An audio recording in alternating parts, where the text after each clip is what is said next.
I mop marble floors that cost more than my yearly salary. I wipe fingerprints from glass walls that reflect men in tailored suits and silver watches. I move quietly. I keep my head down. I stay invisible. Invisible is safe, I whisper to myself every night. That evening, rain taps against the high windows. The city lights blur into gold and gray. I stand inside the largest office on the top floor. My bucket sits beside the leather sofa. My gloves smell like lemon chemicals. The name on the door reads, Executive Chairman. I do not look at it for long. I spray the glass wall and begin wiping in slow circles. My phone vibrates in my apron pocket. I freeze. No one calls me this late unless it matters. I glance at the empty hallway. Silence. My phone vibrates again. I answer without checking the screen. Hello? My voice changes without warning. It softens. It strengthens. Naam Anamaki, I say smoothly. La. Ana Fama Kolshe. The Arabic flows out of me like it has been waiting all day to breathe. On the other side I hear panic. Hal wakre al act? Hal hum yukadi unani? I close my eyes. Istana. La tawaki, Aishe. Ikra, al bund al kamsa marat ikra. Hunaka kita, dat. My tone is calm. Professional. Certain.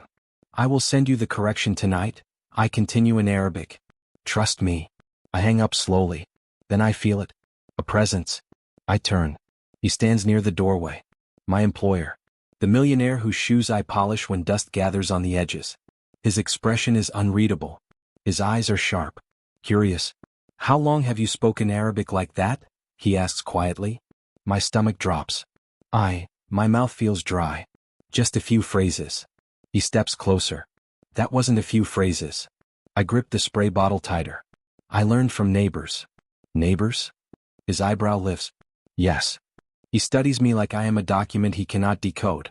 Who were you speaking to? He asks. No one important. Sounded important. Silence stretches between us. I look down. It was a family friend. In the Gulf. My heart skips. Why would you think that? Because I recognize the dialect. I curse myself inside. I should have stepped into the hallway. I should have whispered. I should have stayed small. He walks past me and touches the glass I just cleaned. You don't sound like someone who learned from neighbors. I clean well, I say softly. That is what matters. He almost smiles. Almost. What else matters? He asks. My job. And keeping secrets? The word hits harder than it should. I don't have secrets, I reply. Everyone does.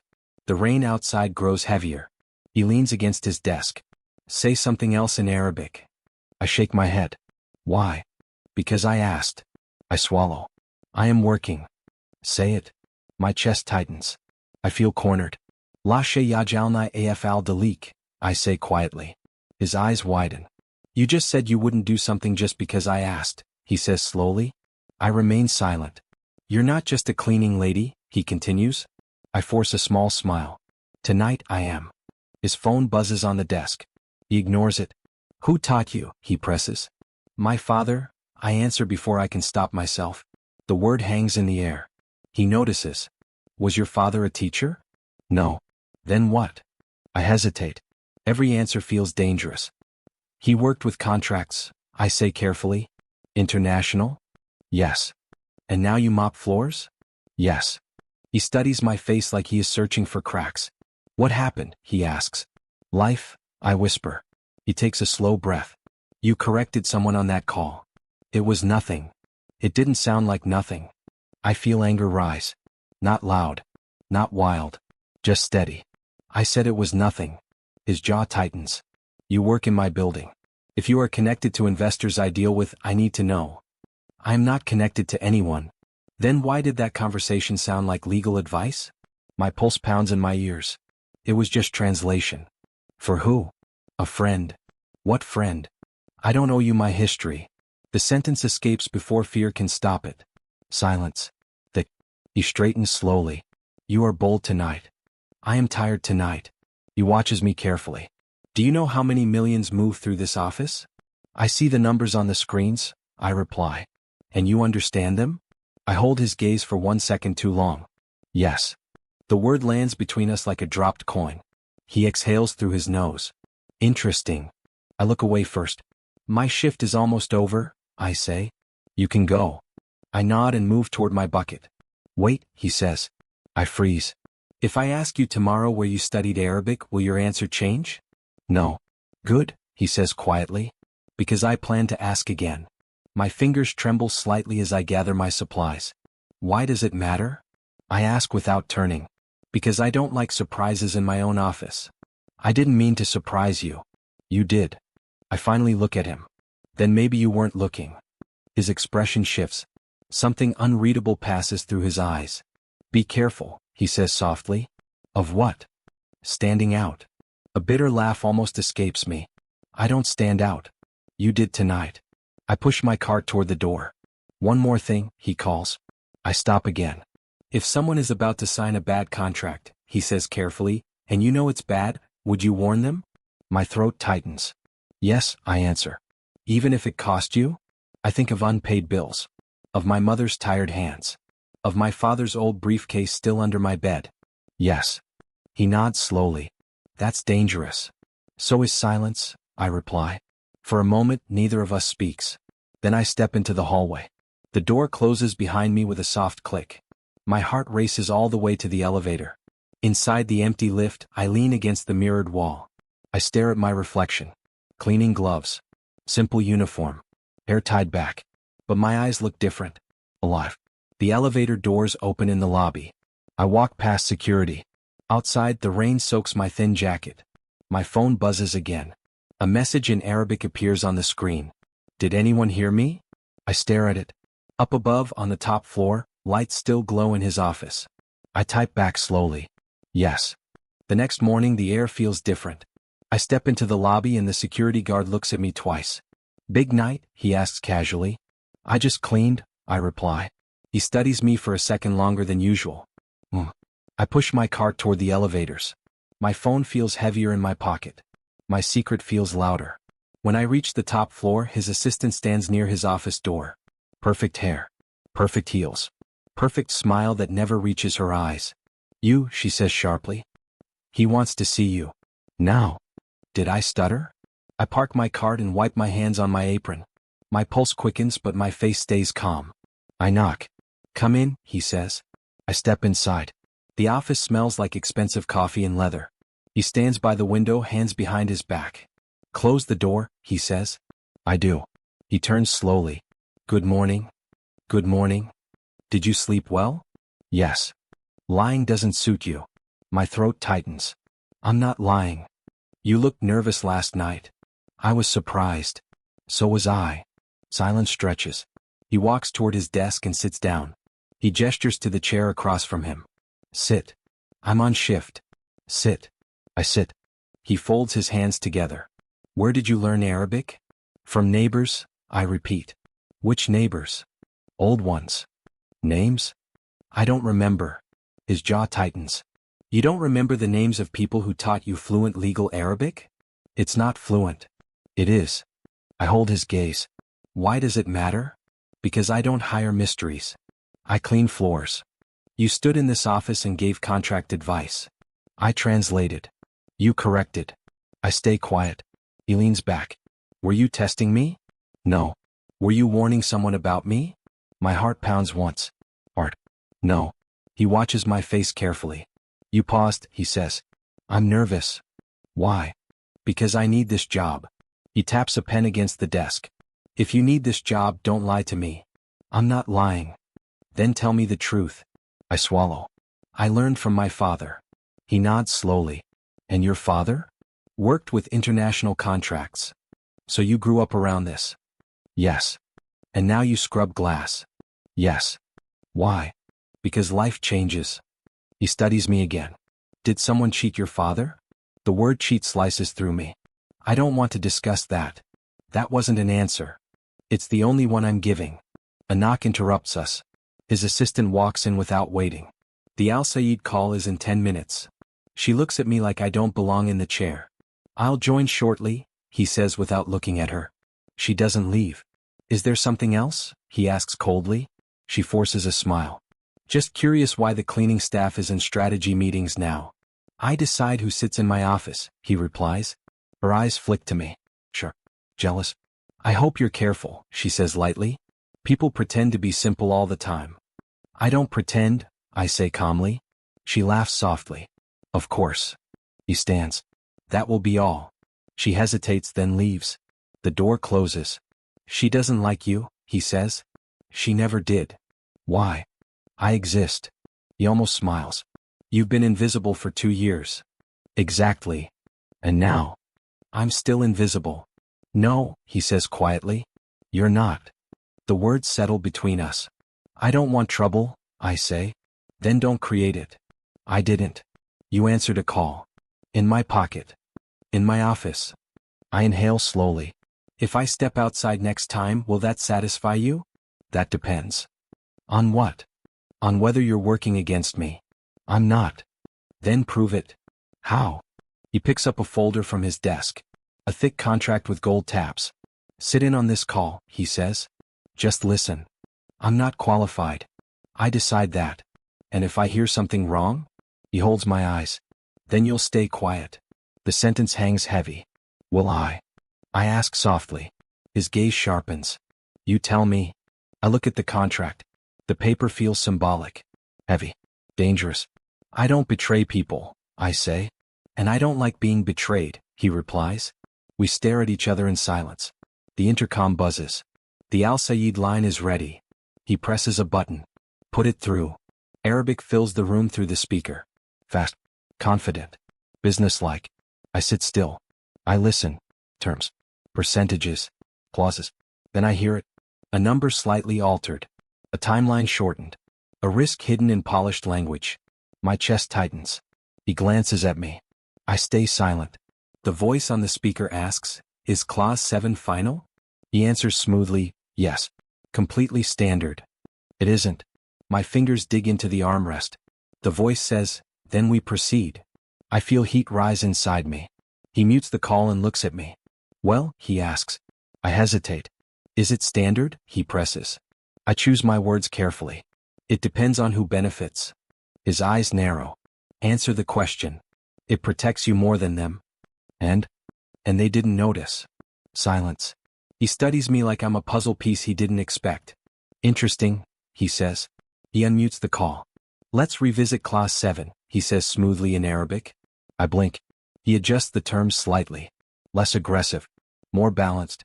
The investor agrees. The call ends. He leans back. Satisfied. You changed it. Yes. Why? Because you looked like you were about to explode. I would not explode. You would have spoken. I don't answer. He watches me carefully. You don't like unfair deals. I don't like hidden ones. He nods slowly. Noted. Pause. My assistant thinks you're dangerous, he says. Am I? I haven't decided. He stands. Go back to work. I rise. One more thing, he adds. I stop. If you lie to me again, I will find out. I won't lie, I say. About anything. The warning is clear. I walk out of his office. His assistant waits near the printer. What did you say in there? She asks. Nothing important. She steps closer. You think you're smart? I think I clean well. Her smile fades. Know your place. I do. Good, she says. Because places can disappear. I hold her gaze. So can positions. Her face hardens. I push my cart down the hallway. Whispers follow me. She was in there. For how long? Why her? I keep walking. Invisible was safe. Invisible was quiet. But invisible never changed anything. As I wipe the same glass wall from last night, I see my reflection again. My eyes look steady. My phone buzzes.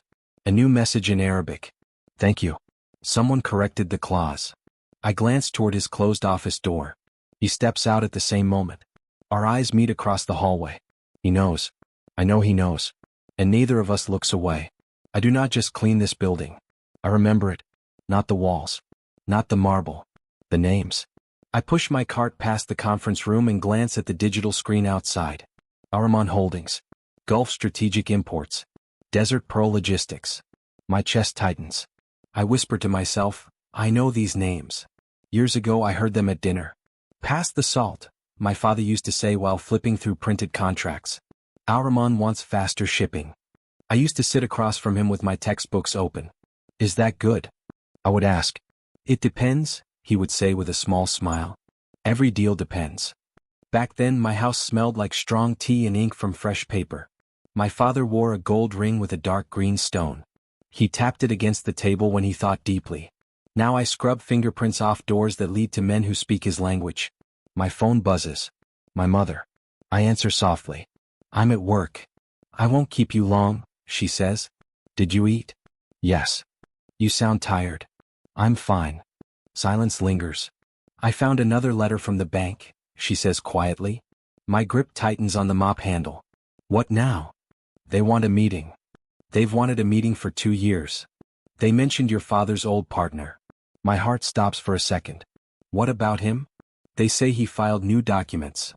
Cold spreads through me. He already took everything, I whisper. I know. My mother's voice shakes. I still don't understand how it happened. I close my eyes. I do, I say. Flashbacks hit me without warning. I see my father sitting at the kitchen table with his partner across from him. I trust you, my father said. Of course, the man replied smoothly. We are like brothers. I was 20. I was studying international business. I'll join the company after graduation, I told them proudly. My father smiled. You'll do better than me. 3 months later he collapsed in his office. A heart attack. Sudden. Unexpected. I remember standing in a black dress beside his grave. His partner stood next to me. I will take care of everything, he promised. He did. He took care of everything. He transferred assets. He shifted contracts. He claimed losses. By the time I understood the paperwork, the company belonged to him. Your father signed this, he told me, sliding a document across the desk.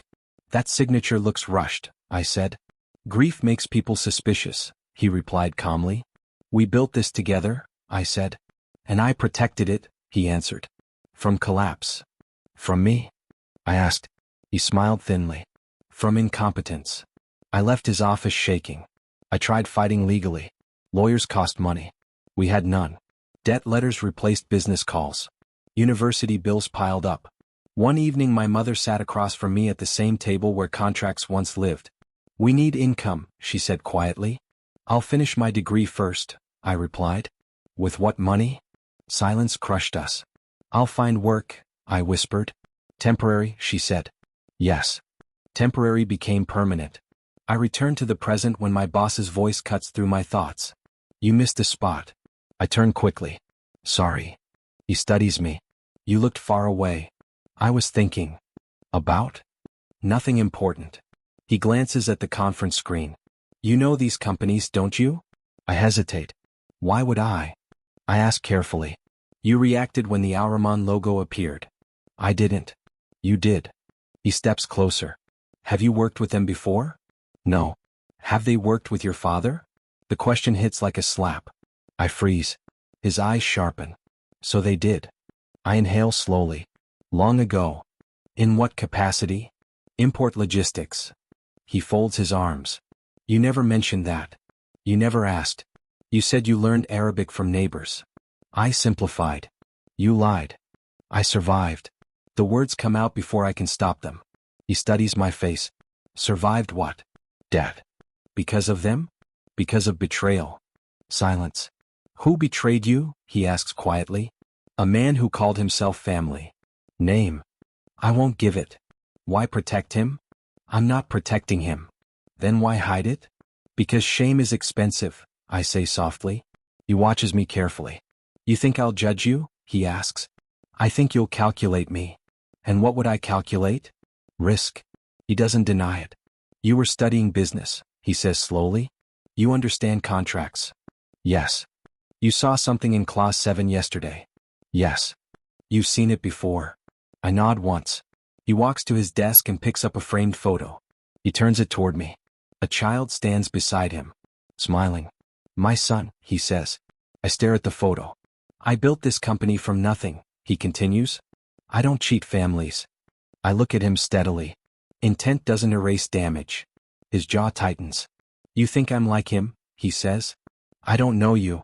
And yet you warned someone. I translated. You warned. Silence again. Why didn't you fight back harder? He asks suddenly. I was 20, I reply. And alone. You could have gone public. With what proof? You could have exposed him. And destroy my father's name in the process? I shake my head. I chose dignity. And poverty. Yes. The word lands heavy. He studies me in a way that feels different now. Less suspicion. More curiosity. You still carry it, he says. Carry what? Anger. I carry memory. He nods slowly. If that partner walked into this building today, he asks quietly, what would you do? I imagine it. His smooth voice. His fake sympathy. The ring on his finger. I would read every contract twice, I say. That's all? For now. He leans back slightly. You don't strike me as someone who lets things go.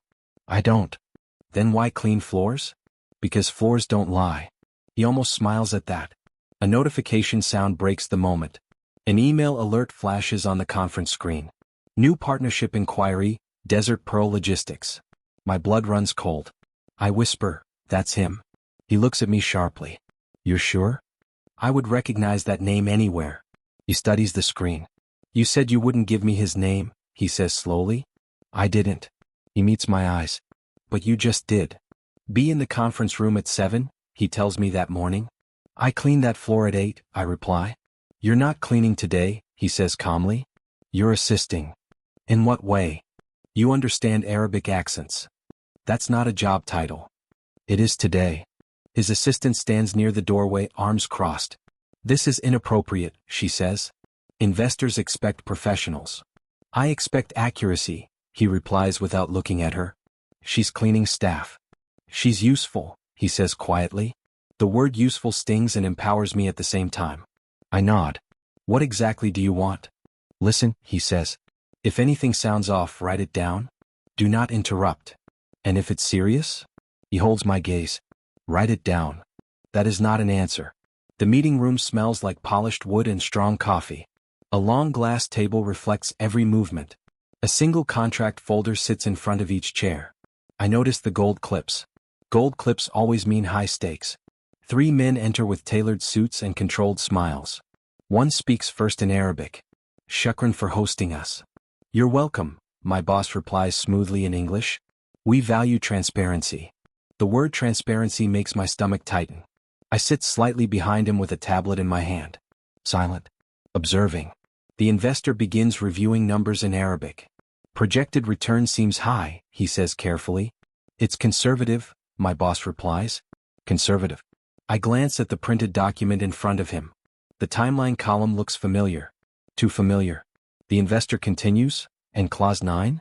Penalty distribution. Standard structure, my boss answers. Standard. My pulse quickens. I lean slightly forward and read the Arabic copy on the investor's tablet reflection. The phrasing is polished. But the risk percentage shifts after year 1. Hidden in wording. Buried in translation. The same trick. The exact same trick. I hear my father's voice in my memory. Never hide risk in language. It will poison everything. The investor asks, is this identical to the draft we reviewed last week? Yes, my boss says without hesitation. It isn't. The investor flips pages. I remember a different ratio. You may be mistaken, my boss replies calmly. My chest tightens so hard it hurts. The assistant across the table glances at me with a warning look. Stay quiet. I write on my tablet. Year 2 penalty shift. Hidden adjustment. My boss notices me typing. He does not look surprised. The investor leans back. We trust your structure. Trust. That word almost makes me stand up. My hands tremble under the table. I remember sitting in a lawyer's office years ago. This clause transfers liability, the lawyer told me gently. That wasn't explained, I replied. It was written, he said. My father trusted the wrong sentence. Now I watch another man trusting one. The investor smiles. Then we proceed to signature. My breathing becomes shallow. If I speak, I lose my job. If I stay silent, another family may sit at a kitchen table one day staring at debt letters. My boss glances at me again. Just for a second. Almost like a test. The pen touches paper. I whisper before I can stop myself. Excuse me. The room freezes. My boss's jaw tightens. You're here to take notes. I noticed a discrepancy, I say softly in Arabic. The investor turns toward me, surprised. What discrepancy? He asks. My assistant's eyes burn into me. Clause 9 shifts liability after the first fiscal cycle. I say carefully. The draft last week capped it at 8%. This version raises it to 14. Silence. The investor looks at his advisor. Is that correct? He asks in Arabic. The advisor scrolls quickly. Yes, the advisor replies slowly. It was 8 before. All eyes turn to my boss. He does not panic. That adjustment reflects market volatility, he says smoothly. It protects both parties. It protects you more, I say quietly. The assistant slams her pen down. You are out of line. The investor raises a hand. Let her finish. My heart pounds so loudly I think everyone can hear it. If market volatility is the concern, I continue, the cap could remain at 8 with a review clause instead of automatic escalation. I feel exposed, vulnerable, but steady. The investor studies me carefully. You speak from experience? Yes. In what role? I hesitate. My boss answers before I can. She grew up around contracts. That is all he says. The investor nods slowly. Then we will pause before signing. He closes the folder. The assistant looks furious. My boss's expression is unreadable. The meeting ends without signatures. Chairs slide back. Polite smiles return. Controlled handshakes. When the door closes, silence drops like a weight. You embarrassed me, my assistant snaps immediately. I corrected an inconsistency, I reply. You're cleaning staff. I can read numbers. She steps closer. You think you saved them? I think they deserve clarity. She laughs coldly. This is business. Yes, I say. Exactly. My boss finally speaks. Enough. She turns to him. You're allowing this?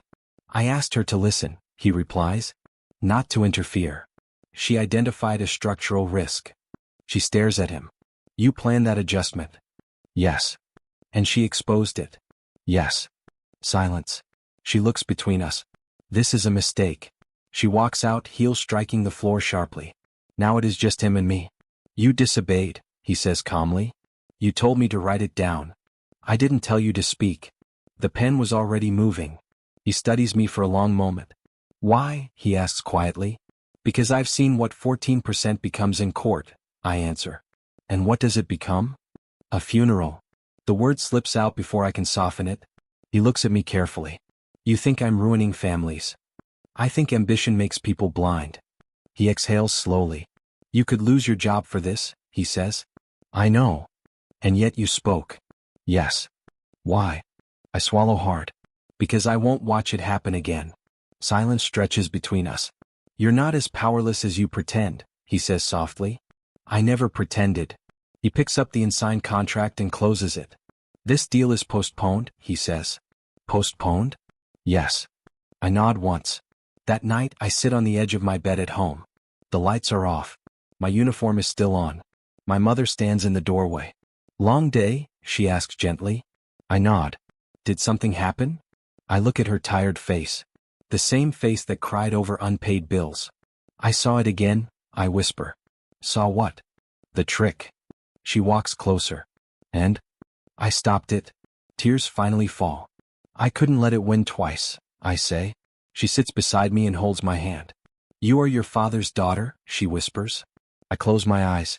My phone vibrates. A message from him. Tomorrow. My office. Early. No explanation. No anger. Just that. I stare at the screen in the dark. This isn't over. It's just beginning.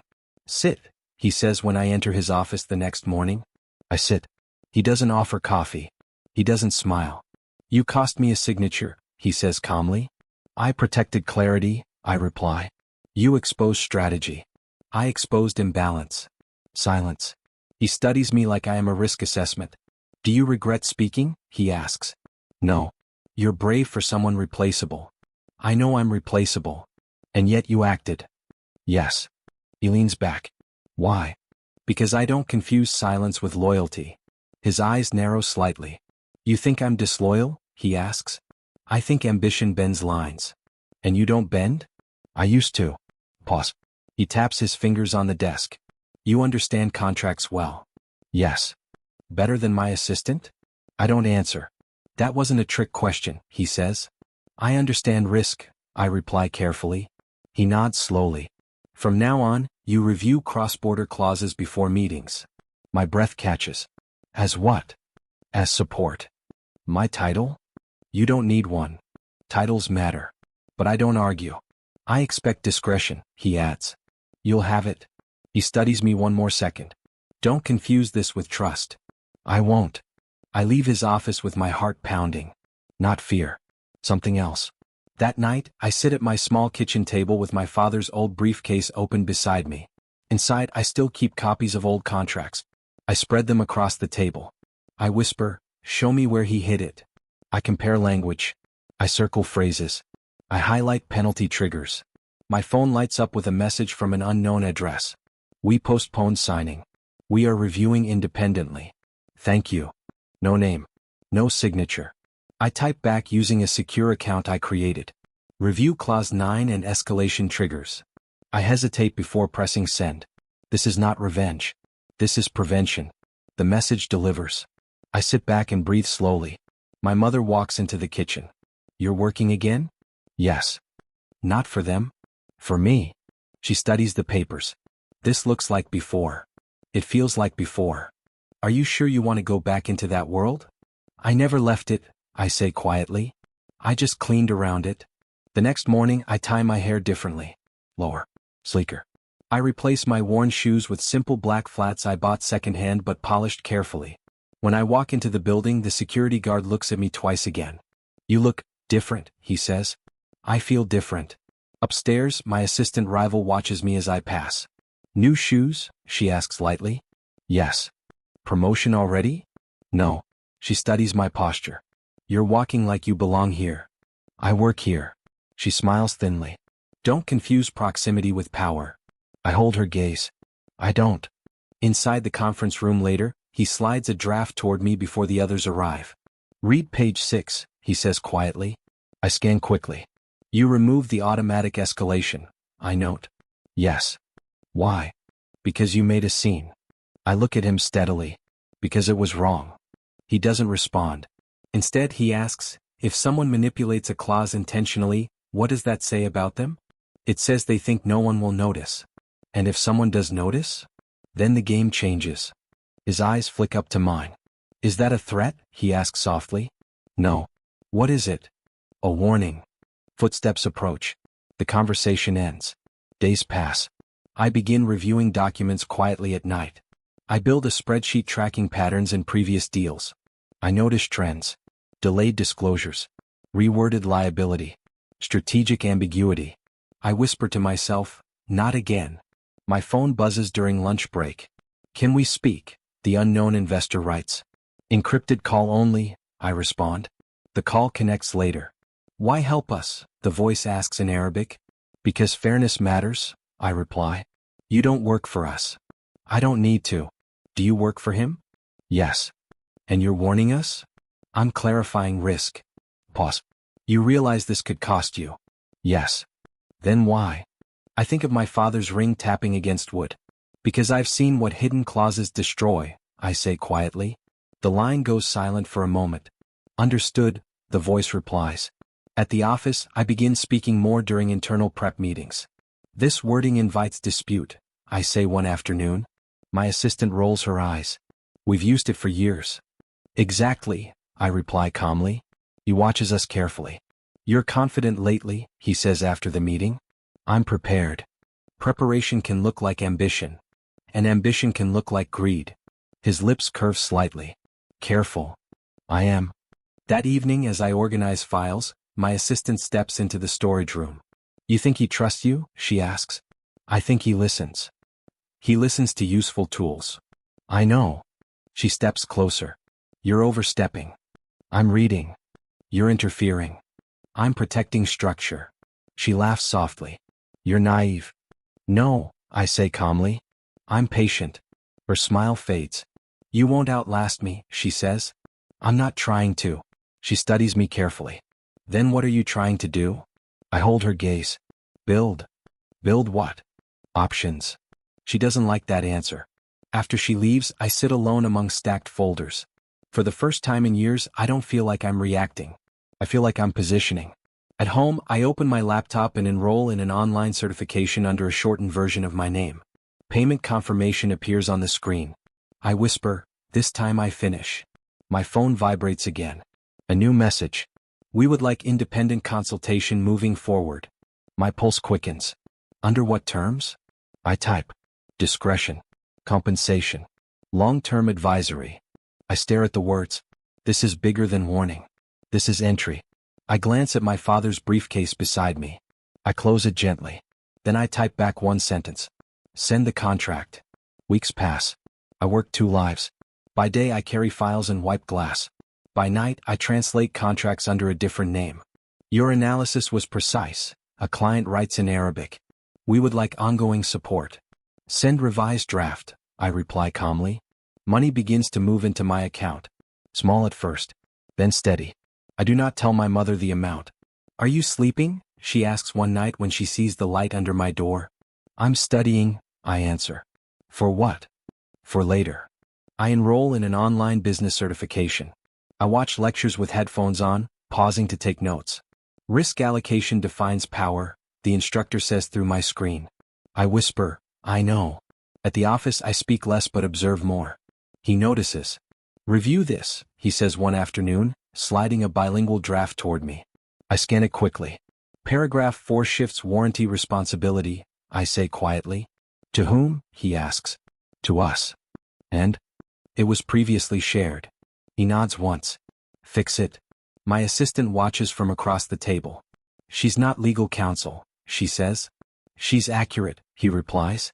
The word accurate lands heavier than praise. After the meeting, she corners me near the elevators. You're enjoying this, she says. Enjoying what? Playing advisor. I'm translating. You're positioning. I hold her gaze. Maybe you're just uncomfortable. Her jaw tightens. Careful. I am. Another week passes. He begins handing me smaller translation tasks directly. Summarize this call, he says. Formal or strategic? I ask. He pauses. Strategic. I nod. Afterward he studies me. You're different. How? You speak less emotionally. I learned. From me? From mistakes. He leans back. You still think I manipulate. I think everyone does. And you? I notice. Silence.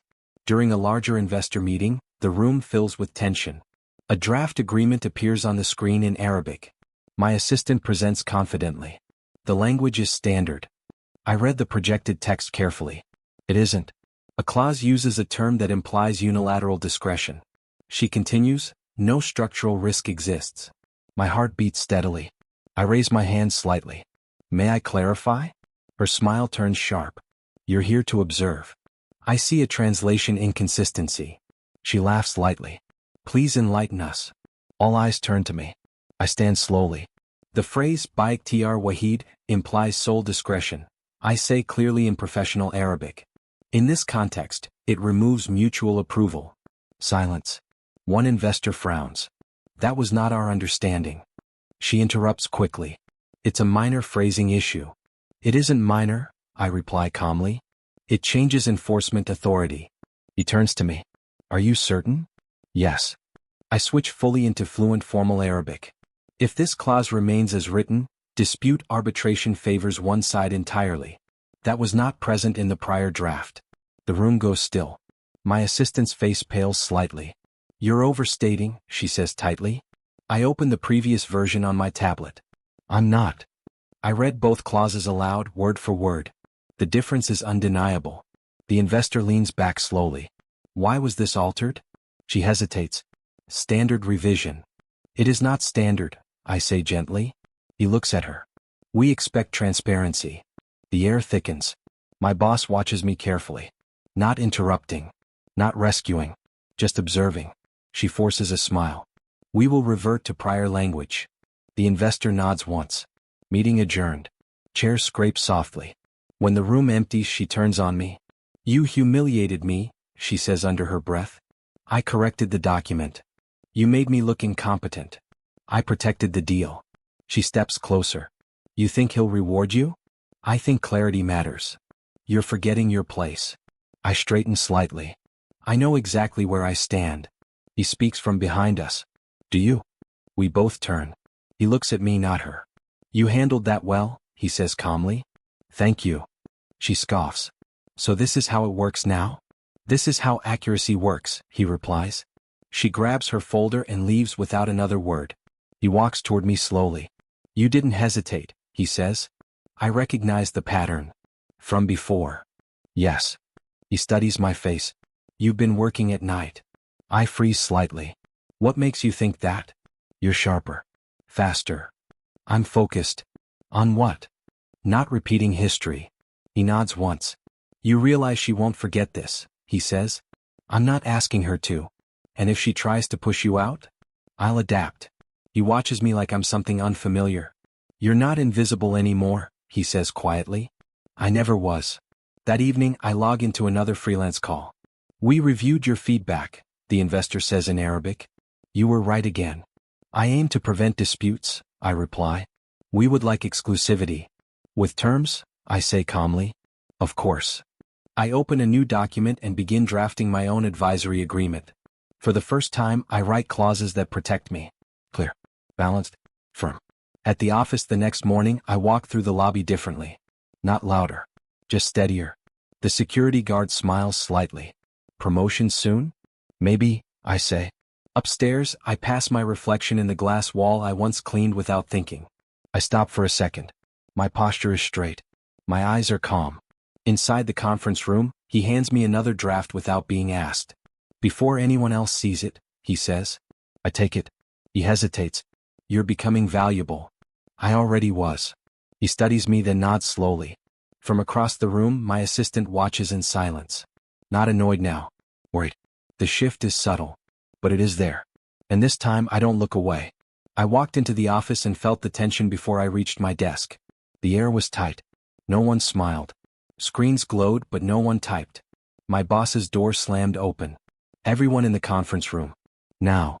I picked up my notebook and walked in slowly. I kept my face calm. My hands did not shake. He threw a file onto the table. The contract file. The manipulated one. The investor pulled out, he said.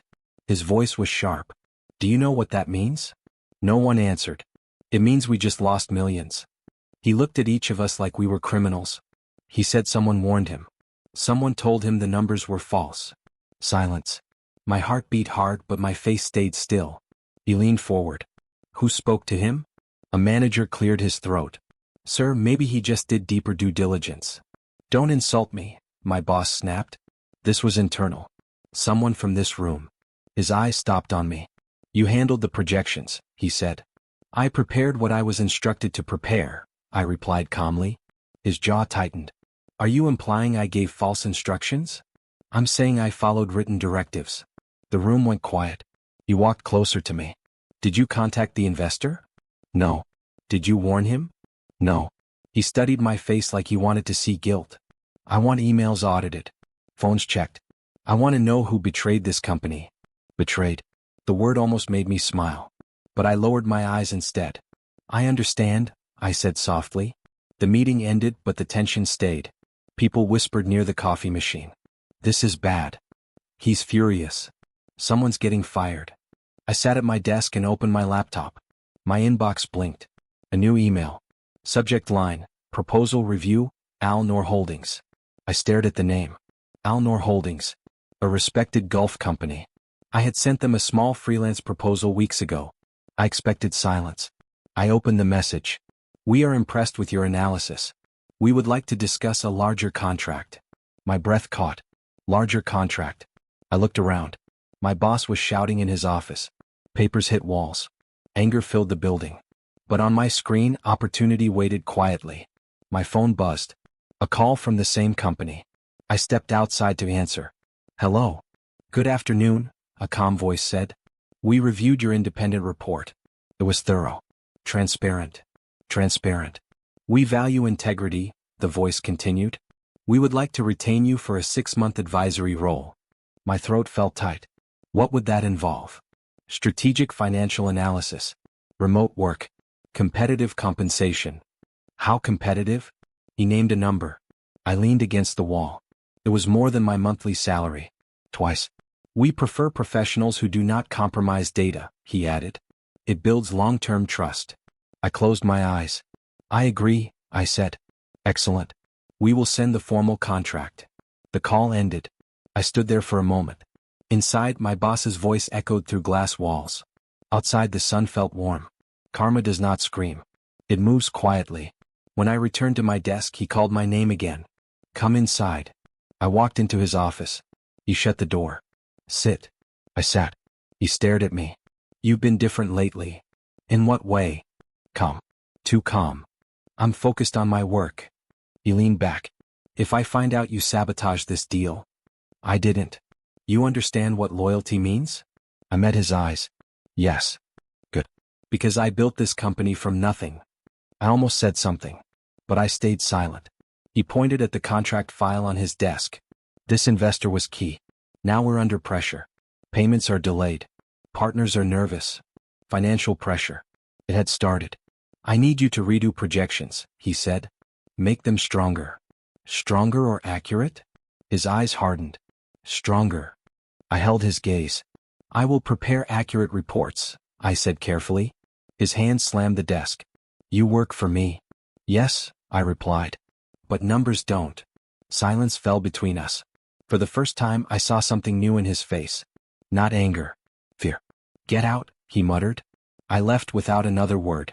That evening, I opened my freelance dashboard at home. Messages waited.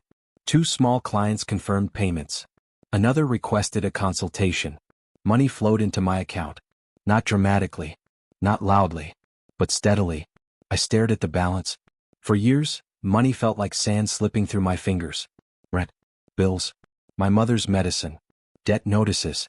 Now, for the first time, it felt different. I transferred a portion to my mother. She called immediately. Why did you send this? She asked. Just extra work. This is too much. It's not enough, I said gently. She grew quiet. I paid the electricity bill, she whispered.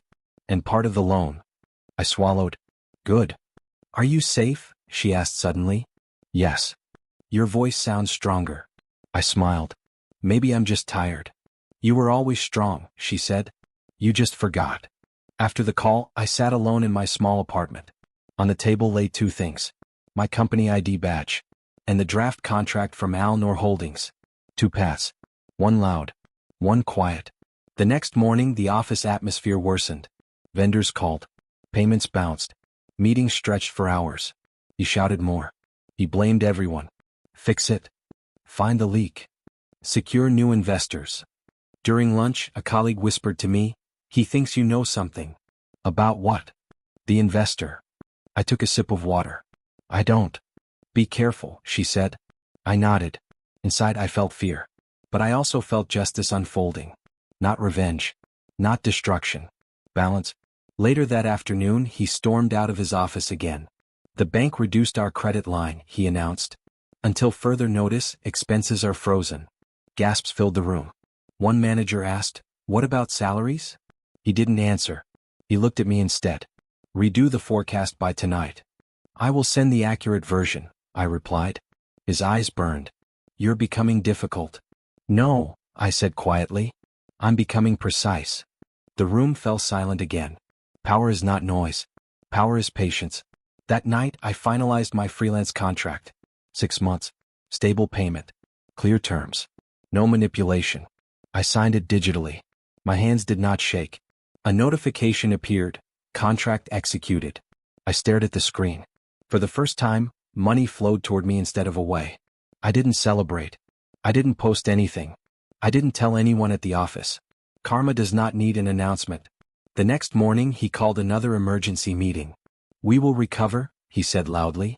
We are strong. But his voice lacked conviction. He looked at me again. If someone thinks they can outsmart me, he said slowly, they will regret it. I met his eyes. I'm just doing my job. For now, he replied. Threat. Warning. Fear. But I felt something stronger than fear. Clarity. I returned to my desk and opened a new spreadsheet. Not for him. For me. My exit plan. Savings. Projected income. Timeline. Every number aligned quietly. Outside his office, the shouting continued. Inside my mind, everything was calm. Karma had begun softly. And it was just getting started. The email arrived at dawn. We would like you to consult in person. I read it twice. Location, Royal Meridian Hotel. Time, 10 a.m. Dress code, Business formal. I closed my laptop and stared at my reflection in the dark screen. I did not see the woman who once avoided eye contact in meetings. I saw someone steadier. I chose a navy suit. Simple. Sure. No apology in the fabric. When I entered the lobby of the Royal Meridian Hotel, marble floors reflected the chandeliers above me. Soft piano music floated through the air. Men in tailored suits spoke in low voices. Women walked confidently in heels that did not hesitate. I did not hesitate either. "Good morning," the receptionist said. "Your name?" I gave it. "Al-Noor Holdings is expecting you. Conference room Sapphire." Al-Noor Holdings. The elevator ride felt quiet. My pulse did not race. It moved steadily like a clock that knew its purpose. When the doors opened, a man in a gray suit greeted me. "Welcome. Thank you for coming. Thank you for inviting me." Inside the conference room, 3 executives sat at a polished table. Laptops open. Documents aligned. "Please," one of them said, gesturing to a seat. "We've reviewed your remote analyses." "Impressive. I appreciate that." "We're exploring an acquisition opportunity," another added. "A mid-sized firm facing liquidity pressure." My heart understood before my mind did. "Which firm?" I asked calmly. He slid a file toward me. My company's logo stared back at me. I did not flinch. "We believe it has potential," he continued, "but internal governance appears unstable." "That aligns with my research," I replied. "You're familiar with their operations?" "Yes." "How?" "I've analyzed similar structures." "Not a lie. Not the whole truth." The senior executive leaned forward. "We need someone who understands regional business culture. Someone precise. Neutral." "Neutral. What role are you proposing?" I asked. "Cultural liaison for merger discussions. Advisory capacity. You would sit in negotiations." I folded my hands on the table. "With decision input?" "Yes." "And authority to question financial representations?" "Absolutely." I held his gaze. "Then my condition is simple." They exchanged glances. "Go on." "Transparency must be non-negotiable. No cosmetic reporting. No inflated projections." A small smile touched his face. "That is exactly why you are here." "And compensation?" I asked. He named a figure. I did not react. "In addition," he said, "performance-based equity if the acquisition proceeds successfully." Equity. For a moment, I remembered standing outside my boss's office holding coffee while he ignored me. Now I was negotiating ownership. "I accept," I said. "Excellent. The first joint board session is tomorrow." "Tomorrow?" "Yes. We prefer momentum." "Will their executive team be informed of my role?" "Only that you represent us." I nodded. "Professional. Come." Inside, something shifted permanently. The next morning, I did not go to my old office. I went back to the hotel. Conference room Sapphire had been rearranged. 2 long tables faced each other. Documents stacked neatly. Water glasses aligned like soldiers. I placed my folder on the left side. My phone buzzed. A message from my boss. "Emergency board meeting at 11. Mandatory." I did not respond. At 10:58, the doors opened. He walked in first. Confident stride. Controlled expression. Then he saw the logo on the screen behind me. Al-Noor Holdings. He paused. Then his eyes moved to the table. To the nameplate in front of me. My name. Representative, Al-Noor Holdings. His face lost color. For a second, silence swallowed the room. "You?" he said before he could stop himself. I met his eyes. "Good morning." The executives from both sides took their seats. One of the Gulf directors began. "Thank you for attending. As discussed, we are evaluating strategic investment." My boss forced a smile. "We welcome partnership." His eyes kept returning to me. "I wasn't aware," he said slowly, "that you had external advisors." The senior Gulf executive gestured toward me. "She will serve as cultural liaison and financial advisor during these discussions." My boss blinked. "She works for my company." "I work independently," I said evenly. He leaned back in his chair. "Interesting." The meeting began. "We've reviewed your last quarter projections," I said, opening the file. "There are discrepancies between reported receivables and confirmed contracts." His jaw tightened. "Those are timing differences. Can you provide signed confirmations?" I asked. "We can." "Today." Pause. "Within the week." I wrote something down. The Gulf executive asked, Is there outstanding debt not reflected in this summary? My boss answered quickly, minimal. I looked up. The revised bank credit line reduction suggests otherwise. His eyes locked on mine. You've seen internal documents? He asked. I've seen public filings and market indicators, I replied. Professional. Neutral. Deadly calm. He shifted in his seat. Our challenges are temporary. Temporary issues still require accurate disclosure, I said. Silence again. One Gulf director spoke softly. Trust determines valuation. Valuation.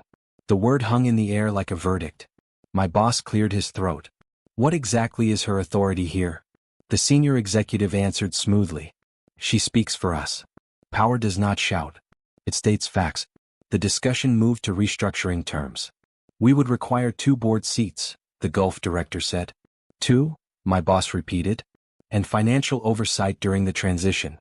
He hesitated. That seems excessive. It seems protective, I replied. His eyes flashed. You're enjoying this. I'm doing my job. The room felt smaller. He leaned forward. You should remember who gave you your start. I held his gaze. I remember everything. A beat passed. The Gulf executive interjected. Let's remain focused. We reviewed assets, liabilities, pending litigation. Every time he tried to soften a number, I asked for documentation. Every time he deflected, I requested clarification. Not emotional. Precise. At one point he said quietly, "May I speak to you outside?" The room agreed to a short recess. In the hallway he faced me alone. "What are you doing?" he demanded. "Working. You blindsided me. You underestimated me." His voice lowered. "You could have spoken to me." "I did." "When?" "When I asked for accurate reporting." He stared at me. "I trusted you," he said. I almost laughed. "Trust requires honesty," I replied. "You think they'll protect you?" he asked. "You're replaceable." "Not today." He stepped closer. "If this deal collapses, you collapse with it. Then present clean numbers," I said. For the first time he had no answer. We returned to the room. The meeting resumed. By the end, preliminary terms were outlined. Conditional acquisition. Board restructuring. Financial audit. As everyone stood, the senior Gulf executive extended his hand to my boss. "We will proceed to due diligence." My boss shook it stiffly. Then the executive turned to me. "Excellent moderation today." "Thank you." My boss watched that exchange carefully. When the room emptied, he remained seated. "You planned this?" he said quietly. "No," I replied. "You did." He looked at the contract folder in my hand. "Is this revenge?" I thought about my mother paying debts. About late nights. About humiliation. "No," I said. "This is alignment." He stood slowly. "This isn't over." I slid my folder closed. "No," I agreed softly. "It's just begun." And I walked out of the boardroom first. His voice lowered. "You could have spoken to me." "I did." "When?" "When I asked for accurate reporting." He stared at me. "I trusted you," he said. I almost laughed. "Trust requires honesty," I replied. "You think they'll protect you?" he asked. "You're replaceable." "Not today." He stepped closer. "If this deal collapses, you collapse with it. Then present clean numbers," I said. For the first time he had no answer. We returned to the room. The meeting resumed. By the end, preliminary terms were outlined. Conditional acquisition. Board restructuring. Financial audit. As everyone stood, the senior Gulf executive extended his hand to my boss. "We will proceed to due diligence." My boss shook it stiffly. Then the executive turned to me. "Excellent moderation today." "Thank you." My boss watched that exchange carefully. When the room emptied, he remained seated. "You planned this?" he said quietly. "No," I replied. "You did." He looked at the contract folder in my hand. "Is this revenge?" I thought about my mother paying debts. About late nights. About humiliation. "No," I said. "This is alignment." He stood slowly. "This isn't over." I slid my folder closed. "No," I agreed softly. "It's just begun." And I walked out of the boardroom first. The boardroom emptied slowly. Chairs slid back. Papers gathered. Polite handshakes faded into silence. I closed my folder and stood. "Wait." His voice stopped me. Not sharp. Not commanding. Soft. "I need a word," he said. I looked at the Gulf executives. "Give us a moment." They nodded and stepped out. The door shut. Only the hum of the air conditioner remained. He stayed standing for a second, then sat down heavily. I didn't expect this, he said. I know. He rubbed his forehead. Seeing you on that side of the table? He did not finish. Was uncomfortable? I asked. It was shocking. I remained quiet. He looked up at me. You've changed. I've grown. He gave a small, tired laugh. Same thing. No, I said calmly. Change can be temporary. Growth isn't. Silence stretched between us. For the first time since I had known him, he did not look powerful. He looked human. I underestimated you, he said finally. Yes. No hesitation. No softness. He nodded slowly as if he deserved that answer. I thought you were careful, quiet, safe. I was watching. He swallowed. Pressure makes people do stupid things, he said. The market tightened. Investors pulled back. I had payroll to cover. Loans to manage. And that justifies manipulation? I asked. I didn't think it would spiral like this. But you signed it, I replied. He stared at the table. I told myself it was temporary, he said. Just inflated projections to buy time. Time bought with lies is expensive. His eyes lifted to mine. I didn't think you'd oppose me. I didn't think you'd ask me to betray myself. The words hung heavy. He leaned back in his chair. You could have warned me. I did. When? When I asked if you wanted strong numbers or accurate ones. He closed his eyes briefly. I remember. I stepped closer to the table but did not sit. Betrayal doesn't always look dramatic, I said quietly. Sometimes it's a signature. A small compromise. He looked at me carefully. You think I betrayed you? Yes. In what way? You put me in a position where I had to choose between my job and my integrity. He exhaled slowly. I never meant to hurt you. Intent doesn't erase impact. The room felt smaller. He reached into his pocket and pulled out something small. A gold ring. Not expensive. Simple. He placed it on the table. My father gave me this when I started the company, he said. He told me, build slow. Build clean. I said nothing. I forgot, he whispered. I looked at the ring. Symbol of beginnings. Symbol of promises. You didn't forget, I said gently. You chose ambition over his advice. His jaw tightened, but he did not argue. I was scared, he admitted. I've never said that out loud. Of failure? Yes. Failure is honest, I replied. Fraud isn't. He flinched at the word. I'm not a monster, he said quietly. I know. That surprised him. You know? Yes, I said. Monsters don't feel regret. He studied my face. And you see regret? I see a man who realizes the cost. He leaned forward, elbows on knees. I built that company from nothing, he said. Late nights. No salary for months. I sacrificed everything. And then you risked everything. He nodded. I didn't think you'd ever leave my side. I let that settle. I was never at your side, I said softly. I was under your authority. The truth landed heavier than accusation. He stood up slowly. I'm sorry, he said. No pride. No anger. Just words. I'm sorry for putting you in that position. I'm sorry for doubting you. I'm sorry for treating you like you were replaceable. The air felt different. Lighter. But not healed. I accept your apology, I said. Relief flickered across his face. But I don't accept your excuses. His expression shifted. I'm not excusing it. You are, I replied calmly. Pressure. Market. Timing. Those are explanations. Not accountability. He straightened. What do you want from me? Nothing. He looked confused. Not revenge. No. Not an admission in front of the board? That's your responsibility, not my demand. Silence again. You've become colder, he said. I've become clearer. He walked toward the window and stared out at the city below. When did you decide to work with them? He asked. When I realized I could build without compromising. You could have built here. Not the way you were leading. He turned back to me. Is there any version of this where you stay? I thought about that question carefully. The late nights. The shouting. The pressure to bend numbers. No, I said. The finality in my voice surprised even me. He nodded slowly. I thought loyalty meant standing with me no matter what. Loyalty to a person without loyalty to principles becomes blind. He absorbed that. I never saw you as weak, he said suddenly. I saw you as quiet. Silence isn't weakness. I know that now. The ring still lay between us. He picked it up and rolled it between his fingers. My father would be disappointed, he said. Then fix it. You think I still can? Yes, I replied. But not by hiding. He looked at me carefully. You're different, he said again. No, I answered softly. I'm finally aligned. The word lingered. Aligned. With my values. With my voice. With myself. He walked closer, stopping a respectful distance away.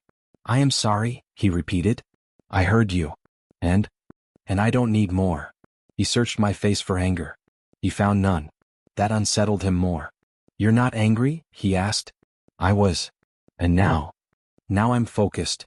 On growth. On stability. On a future not built on fear. He gave a slow nod. I hope, he said quietly, that one day you'll remember me without resentment. I considered that. Resentment requires attachment, I replied. I'm letting go. The words felt like air filling my lungs. He looked at me as if realizing something final. This is goodbye, isn't it? Yes. Not dramatic. Not cruel. Just true. He extended his hand. For a second I saw the man who once believed in clean beginnings. I shook it. His grip was weaker than before. Take care of yourself, he said. You too. I picked up my folder and walked toward the door. Wait, he called one last time. I turned. Thank you, he said quietly. For not humiliating me. I didn't need to, I replied. And I stepped out.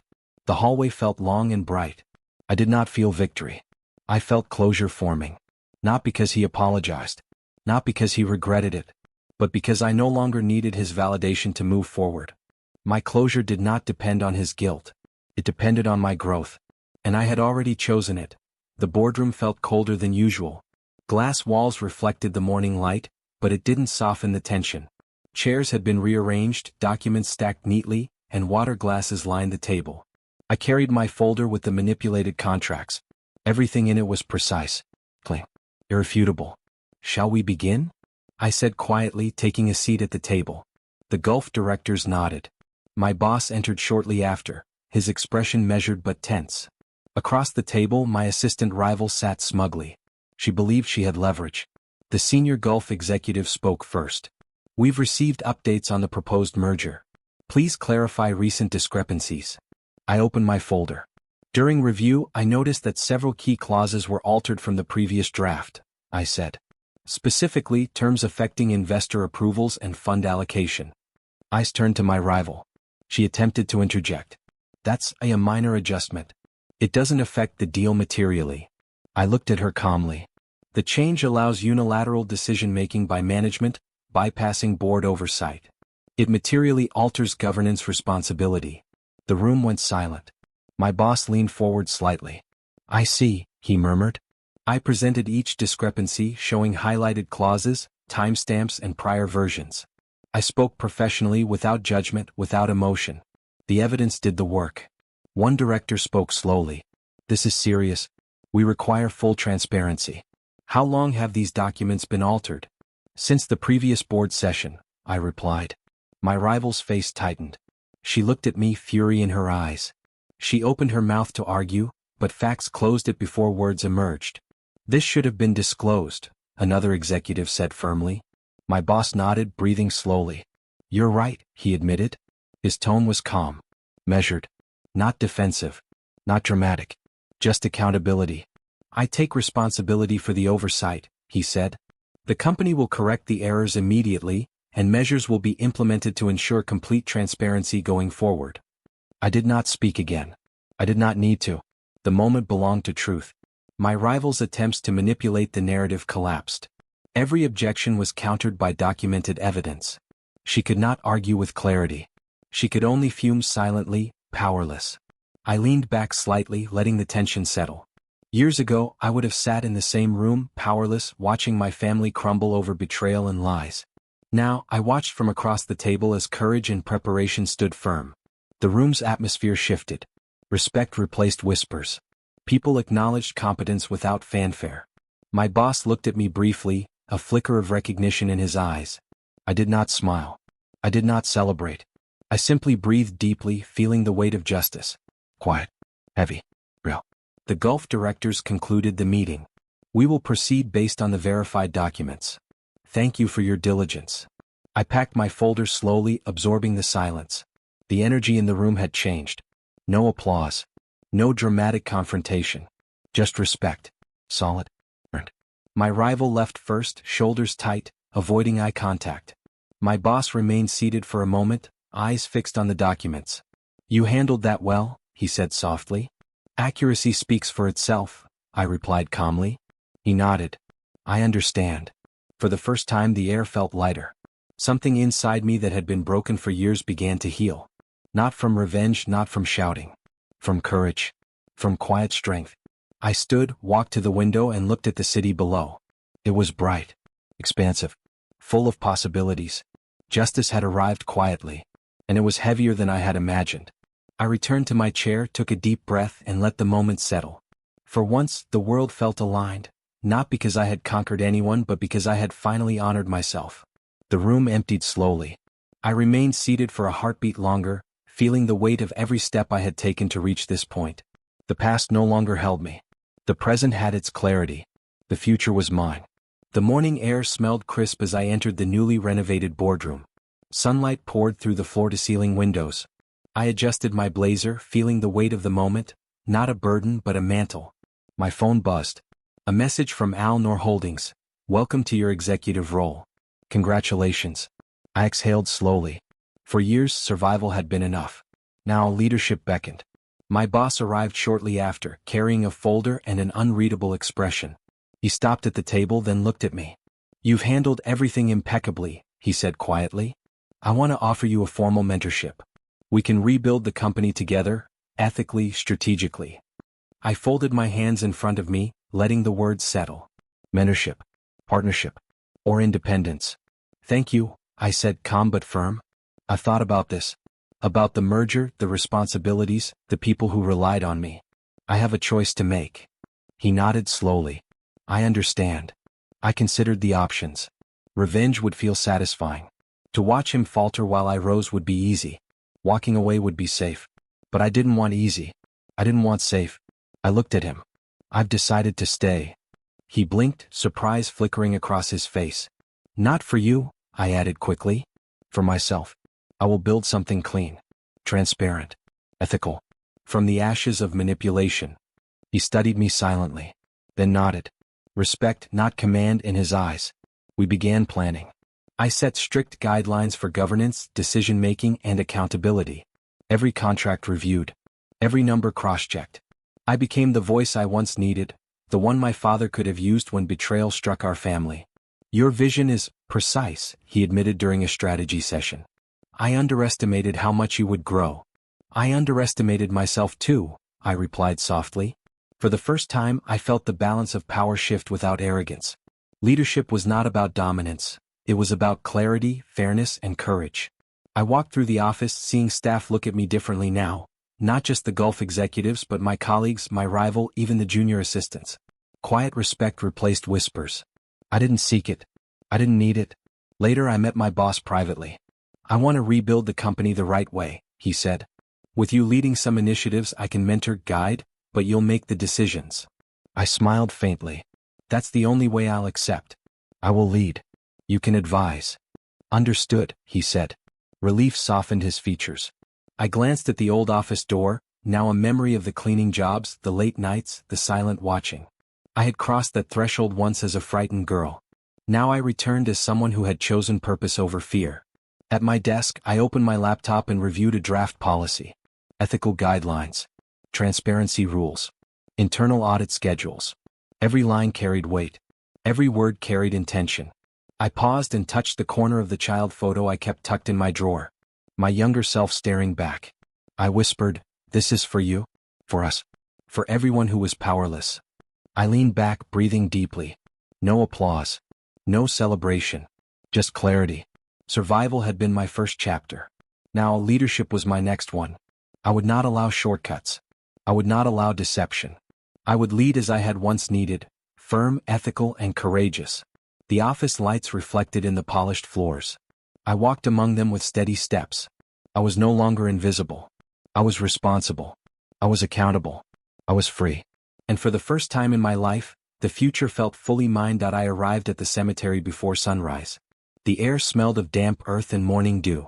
I walked slowly toward my father's grave, each step echoing memories I had tried to bury. "Hello, Baba," I whispered. My fingers brushed the engraved letters. "I need to tell you everything." I knelt. The cool stone pressed against my palms. "I was scared," I admitted, voice trembling. "I almost stayed silent. I almost let betrayal win again. I almost let fear define me." A crow cawed in the distance. The sound was sharp, startling, but grounding. I drew a deep breath. "But I didn't," I continued. "I broke the cycle. I spoke. I acted. I rebuilt without losing integrity. I survived the collapse that nearly destroyed us." I paused, letting the words sink. "I am no longer the girl who cleaned floors, hiding behind lowered eyes. I am someone who stands even when the world wants to push me down." Tears fell silently. Not of weakness but release. Years of fear, shame, and grief drained with each drop. "I see you, Baba. I feel your strength in me," I said, voice firmer now. "Every choice I made, it was for you, for Mama, for myself. I didn't just survive. I reclaimed everything you tried to teach me about dignity and courage." I stood, brushing my hands across my skirt. The cemetery was quiet, save for the wind rustling leaves. I looked skyward. The sun rose slowly, painting the horizon in orange and gold. Back in the city, my office was bright with morning light. I stood behind my desk, overlooking the skyline. The same skyline that had once seemed out of reach now belonged to me in a way it never did before. My phone buzzed. A message from my boss, progressing smoothly. "Your leadership is evident." I smiled faintly. Not prideful but peaceful. Transparency and ethics guided every decision. The company was rebuilding under strict oversight, every misstep corrected before it could fester. A notification from my assistant rival appeared. Resignation accepted. Her departure left the office lighter, calmer. I did not gloat. I did not watch. I simply acknowledged the balance restored. My mother called me later. Her laughter was softer, easier. She shared a meal without counting coins or worrying about bills. Her eyes sparkled. She finally believed in stability again. I sat at my desk, turning over a small framed photo of my younger self, sitting cross-legged on the floor, wide-eyed, unsure, invisible. My fingers traced the edges. "Remember that night?" I whispered. The phone call in Arabic. That small moment was not an accident. It was awakening. "You gave me the voice I needed." I adjusted my chair and leaned back. The skyline stretched endlessly before me. Buildings gleamed like mirrors, reflecting possibility. I closed my eyes briefly. I remembered fear, shame, helplessness. I remembered collapse and betrayal. Then I opened them. Clarity. Power. Integrity. I would never be invisible again. I picked up a pen and signed a set of policies for the company. Ethical guidelines. Transparency measures. Leadership protocols. Every stroke of ink felt like a promise kept, not to anyone else but to myself. A soft breeze entered through the window. It lifted strands of hair across my face. I let it brush my cheeks, a reminder that life moves forward. I glanced at the child photo once more. A whisper escaped me, "We made it." And in that moment, everything aligned. Survival had been only the first chapter. Now, power, integrity, and choice wrote the pages ahead. The city hummed beneath me, alive and expansive.